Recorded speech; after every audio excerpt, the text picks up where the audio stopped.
Assalamualaikum warahmatullahi wabarakatuh. Saya Ratih Pravitasari Sutrisna SPD AUD, calon guru penggerak angkatan 6 dari TK Negeri Pembina Kabupaten Pandeglang. Pada kesempatan kali ini, saya akan mewawancarai dua kepala sekolah mengenai pengambilan keputusan jika mereka menemui dilema etika. Assalamualaikum warahmatullahi wabarakatuh. Waalaikumsalam warahmatullahi wabarakatuh. Apa kabar Ibu? Alhamdulillah baik. Alhamdulillah.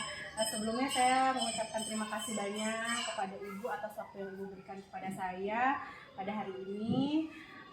Dan juga pada kesempatan kali ini saya ingin mengajukan beberapa pertanyaan kepada Ibu sebagai kepala sekolah di TK Negeri Pembina Pandeglang yang alhamdulillah adalah tempat saya mengajar juga di sini ya Bu ya. Ya, saya ingin mengajukan beberapa pertanyaan terutama tentang bagaimana Ibu mengambil keputusan mengenai dilema etika.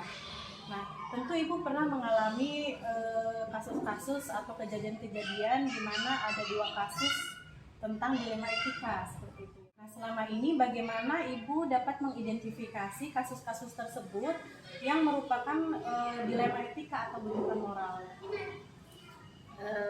Terima kasih atas pertanyaannya. Dilema etika itu dapat diidentifikasikan antara lain yaitu individu melawan kelompok, rasa keadilan lawan rasa kasihan, kebenaran lawan kesetiaan, dan jangka pendek lawan jangka panjang. Nah, selama ini dari identifikasi tersebut, bagaimana Ibu menjalankan pengambilan keputusan di sekolah Ibu, terutama untuk kasus-kasus di mana ada dua kepentingan yang sama-sama penting atau sama-sama mengandung nilai-nilai kebijakan. Itu bagaimana Ibu mengambil keputusan? Iya, menurut pendapat saya nih ya, dari nilai kebijakan yang mendasar yang bertentangan di antaranya cinta dan kasih sayang, kebenaran dan keadilan, kebebasan, persatuan, toleransi, tanggung jawab, dan penghargaan akan hidup. Jadi kompleks sekali gitu yang pernah Ibu alami ya Bu ya. Jadi yang Ibu ambil keputusannya adalah sesuatu yang masalah-masalah yang kompleks gitu ya, seperti itu ya Bu ya. Nah, kemudian langkah-langkah atau prosedur seperti apa yang biasanya Ibu lakukan selama ini dalam mengambil keputusan? Oke, dalam menjalankan atau pengambilan keputusan ya terutama di sekolah itu untuk kasus-kasus di mana ada dua kepentingan yang sama ya, yaitu sama-sama benar atau sama-sama mengandung nilai kebijakan. Di antaranya berpikir untuk kebaikan, baik untuk diri sendiri atau untuk banyak orang. Terus yang kedua berprinsip ya, jadi kita punya prinsip sendiri. Yang ketiga melakukan apa yang diharapkan dari orang lain yang akan dilakukan oleh diri sendiri. Kemudian menurut Ibu hal apa saja yang selama ini Ibu anggap efektif dalam pengambilan keputusan dalam kasus dilema etika? Apakah Ibu melibatkan stakeholder atau memang keputusan sepenuhnya ada di Ibu sebagai kepala sekolah atau bagaimana itu? Masih di sini hal-hal yang efektif ya, dalam mengambil keputusan itu kita melihat dari teori ya, yaitu melalui uji hukum dan pelanggaran kode etik. Yang keduanya melalui uji regulasi atau standar profesional. Yang ketiganya uji intuisi. Terus uji halaman depan Al-Quran menurut teori ya, dan uji panutan atau idola. Oke Ibu. Selama ini dalam mengambil keputusan tersebut, apakah Ibu menemukan sebuah tantangan ketika mengambil keputusan itu, apakah Ibu menemukan sebuah tantangan seperti itu, Bu?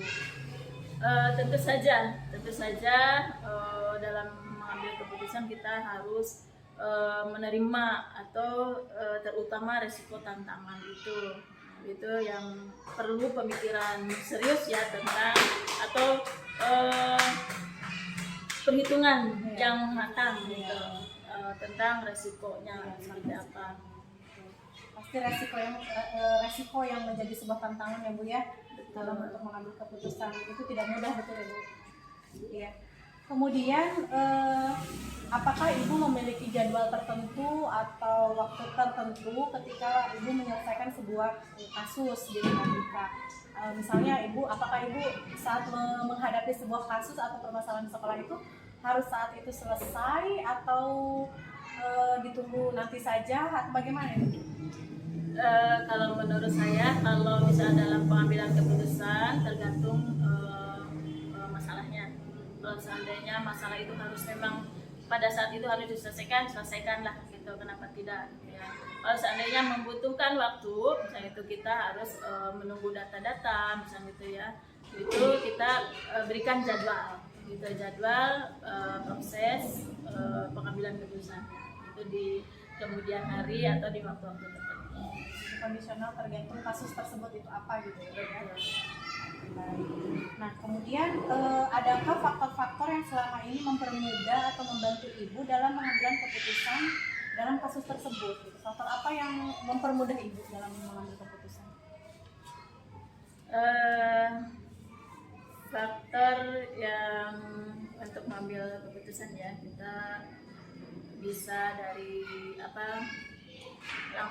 melihat langkah-langkahnya dulu itu melihat mengenai identifikasi masalah itu kan terus menentukan siapa yang terlibat dalam situasi tersebut terus kita mengumpulkan data-data yang relevan terus pengujian salah benarnya seperti apa terus pengujian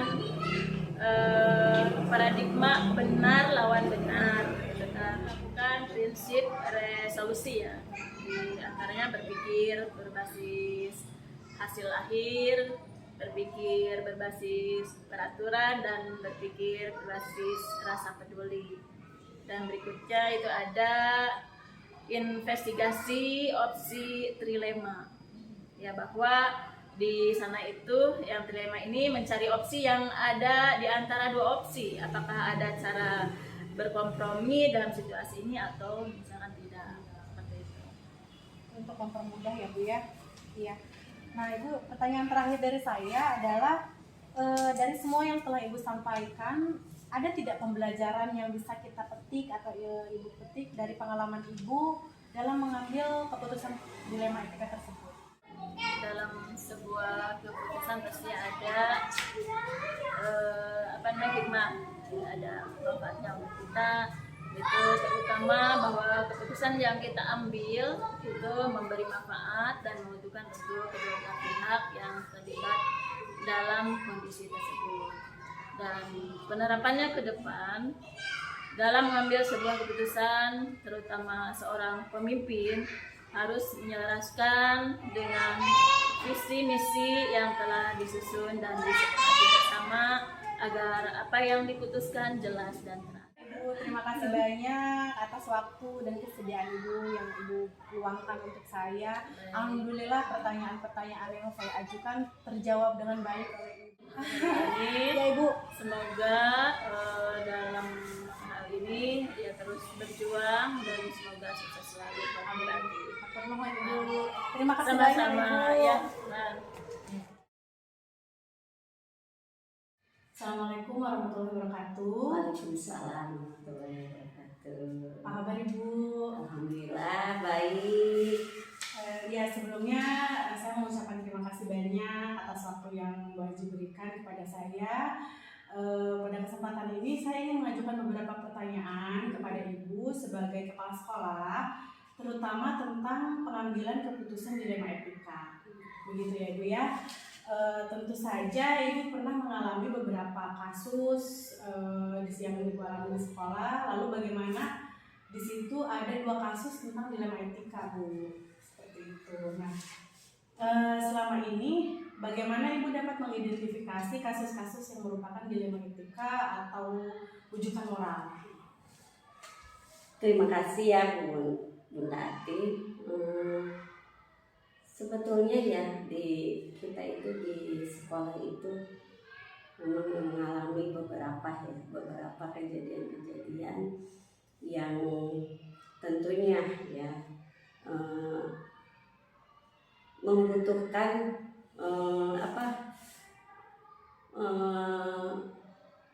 persoalan-persoalan itu yang harus kita jawab langsung gitu ya, harus kita ambil tindakan langsung, dan terutama soal masalah etika ya, dilema etika itu tentunya ya kita kan ingin mencari yang terbaik. Karena apa? Ketika kita mengalami dilema etika, khususnya bagi saya kasih contoh salah satu dengan permasalahan yang dialami oleh guru. Kita kan ingin yang terbaik ya. Dari mana kita bisa mengidentifikasi itu termasuk dilema etika ya? Itu karena pertamanya kita identifikasi itu dari curhatan-curhatan ya. Jadi ibu guru mau ke siapa lagi curhatannya kalau bukan kepala ya. Jadi disitulah oh iya ini merupakan persoalan yang harus kita hadapi dan harus benar-benar kita ada tindak lanjutnya dari permasalahan itu. Dari dilema etika ini tentunya semua juga kalau kita lihat masalah yang satu pasti baik juga ya. Ada etika moralnya. Salah satu juga yang satu lagi ya membutuhkan juga ya gitu. Jadi ada prinsip-prinsip yang positif ya yang harus kita pertahankan. Yang ini untuk kebaikan semua, yang ini untuk kebaikan diri ibu itu sendiri ya gitu. Jadi inilah kenapa kita bisa mengidentifikasi itu pertama dari komunikasi, dari curhatan-curhatan dulu gitu. Lalu bagaimana Ibu menjalankan pengambilan keputusan tersebut, terutama untuk kasus-kasus yang dimana ada 2 kepentingan yang sama-sama atau sama-sama mengandung nilai kebijakan tersebut? Itu bagaimana Ibu mengambil keputusannya? Dari setelah kita mendengarkan curhatan ya, kalau saya pribadi ya, saya sih pengennya tahu gitu ya sebetulnya masalahnya apa gitu. Jadi saya pertama itu mendengarkan secara keseluruhan ya, apa sih yang dihadapi gitu, dari permasalahan ini. Karena ini sudah pasti ya kita pengen yang terbaik, berarti harus ada kebijakan-kebijakan yang baik juga kan, terutama buat pribadi ini juga buat semuanya gitu. Jadi harus ada pengambilan kebijakan dan sama-sama semuanya juga berat ya. Yang ini baik, yang ini baik. Jadi kita pertama mendengarkan dulu. Setelah mendengarkan kita ambillah teman-teman, mengumpulkan teman-teman yang pasti. Yang kalau di sekolah itu kita butuh guru-guru juga ya. Jadi kita mengumpulkan guru-guru untuk memusyawarahkan ya, gimana cara yang terbaik itu untuk mengambil kebijakan. Itu pastinya kebijakan tetap ada di kita. Jadi langkah-langkahnya, prosedurnya yang Ibu lakukan adalah mengumpulkan guru yang lain, guru yang musyawarah ya. Jadi kita kan namanya satu, kalau satu kepala mungkin kita hanya satu pikiran ya. Tapi kalau kita mengumpulkan teman-teman, jadi yang satu dari guru ini saya punya ide seperti ini, dari yang temannya seperti ini saya punya seperti ini. Nah disitulah langkah-langkah musyawarah itu nanti kita akan ambil yang terbaik gitu. Menurut Ibu, hal-hal apa saja yang selama ini Ibu anggap efektif dalam pengambilan keputusan pada kasus-kasus tersebut? karena kita musyawarah tentunya ada beberapa hal yang kita anggap baik ya. Jadi setelah kita tahu pendapat teman-teman, yang pasti saya pikirkan lagi gitu, karena bagaimanapun kebijakan tetap ada di kita. Yang terbaik menurut kita kan mungkin menyangkut banyak orang juga baik, nantinya menyangkut pribadi juga baik gitu. Oke, baik. Hal-hal apa saja yang selama ini merupakan tantangan dalam pengambilan keputusan? Mungkin ada pengalaman ibu ketika mengambil keputusan itu ada tantangannya gitu, merupakan sebuah tantangan buat ibu. Itu kira-kira ibu pernah mengalami seperti itu? Pasti ya, karena apa, masalah itu kan munculnya ya pasti kita ada tantangan gitu kan. Jadi banyak sebetulnya gitu. Salah satunya ketika ada permasalahan yang harus kita ambil keputusan biar hasilnya nanti baik kesini gitu kan. Terutama tantangannya itu dari keluarga guru tersebut gitu ya. Nah itu caranya mungkin karena itu merupakan tantangan, akhirnya kita pendekatan juga. Pendekatan kita salah satunya yang memanggil, terus kita berusaha komunikasi dengan baik. Apapun itu, kalau misalkan kita bisa mengkomunikasikan dengan baik, insya Allah ada hasil yang dicapai. Betul sekali. Jadi yang penting komunikasi ya, komunikasi. Karena kalau nggak ada komunikasi, masalah itu nggak bakalan selesai gitu. Iya, betul. Lalu kemudian apakah ibu memiliki sebuah jadwal tertentu atau jadwal atau tindak lanjut seperti apa yang ibu lakukan dalam penyelesaian kasus dilema etika tersebut? Apakah ibu misalkan langsung menyelesaikannya saat itu juga, atau ibu nanti saja gitu, seperti itu ya? Seperti apa itu? Kalau saya sih punya tipenya pengen cepet ngeberesin masalah gitu. Iya, langsung selesai jadi juga gitu ya. Kalau ada masalah yang kita menemukan masalah, udah langsung kepikiran aja gitu ya. Jadi saya harus langsung gitu. Karena masalah itu kan timbul memang mendadak kan. Betul. Jadi kalau saya tunda nanti saya nggak bisa fokus dengan kerjaan yang lain. Iya, betul. Jadi saat itu juga ya Bu ya diselesaikan. Ya, kemudian adakah faktor-faktor yang selama ini mempermudah atau membantu ibu dalam mengambil keputusan dalam kasus-kasus dilema etika? Alhamdulillah untuk mengambil keputusan itu ya karena kita berawal dari komunikasi yang baik ya. Banyak dukungan dari teman-teman guru ya. Karena salah satunya memang supaya kita efektif ya gitu, memang harus menjalin komunikasi dengan baik ya gitu. Jadi alhamdulillah faktornya semua guru mendukung ya, itu faktor utamanya, dukungan dari guru-guru, dukungan dari kadang kalau memang sampai masalah itu butuh kita ada ingin mendapatkan pendapat orang lain, ada yayasan, ada komite, alhamdulillah semua mendukung. Alhamdulillah. Baik Ibu, dan semua yang telah Ibu sampaikan, kira-kira pembelajaran seperti apa yang bisa Ibu petik dari pengalaman Ibu dalam pengambilan keputusan dilema etika ini?